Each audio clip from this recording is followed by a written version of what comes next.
Namuhla lapha eveni leTaiwan lapho imbube yemihlaba yenkosi Mswati wesithathu ngekuphekeletelwa inkosikazi Make Fokiane lapho bekade-ke yongenela khona-ke ukufunga kwamengameli lo musha wakulela live umnumzane William Tai bebakade-ke bahlangene batoba nato-ke tingcoco njengebaholi balamave lamabili. Kulo msebenzi labaholi balamave bafike basayina tivumelwano letehlukahlukene letawelekelela emave omabili ukuthi-ke abe nako ukuzuza. Imbube yemihlaba neyethula-ke inkulumo yayo ivetile kwekuthi kubambisana kwalamave lamabili kugcine kakhulu njengoba lo budlelwane bubuhle futhi-ke bungilobudze. Imbube imbongele mengameli ekufungeni kwakhe nasekuthatheni kwakhe isihlalo sebuholi kulela live.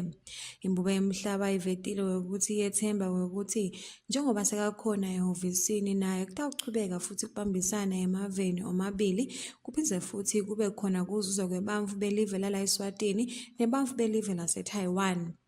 Kanti-ke imbube imemile mengameli ukuthi abovela-ke eveni laseSwatini naye atewubona nayo-ke imisebenzi yahulumende welive laseTaiwan lasayewendile kakhulu la eveni laseSwatini.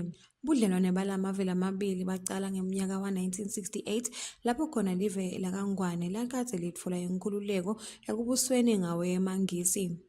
Mengameli Tai sekakhuluma naye khona lapha kulo msebenzi uvetile ukuthi utawuchubeka futhi alibambise live laseSwatini kubukwe naletinye tindlela lamave langesekelana ngato.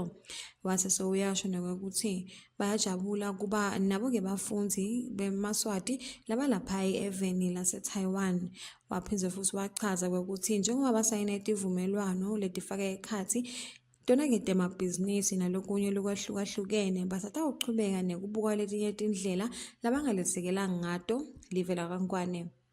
Imbube yemihlaba imethembisile mengameli Lai kwekuthi live laseSwatini litawuchubeka libe lihlahlandlela nasetinhlanganweni tasemhlabeni lapho-ke live leTaiwan lingekho khona kulimelela ukuthi nalo litfoleke ematfuba lalinganako nalamanye emave kuto letinhlangano.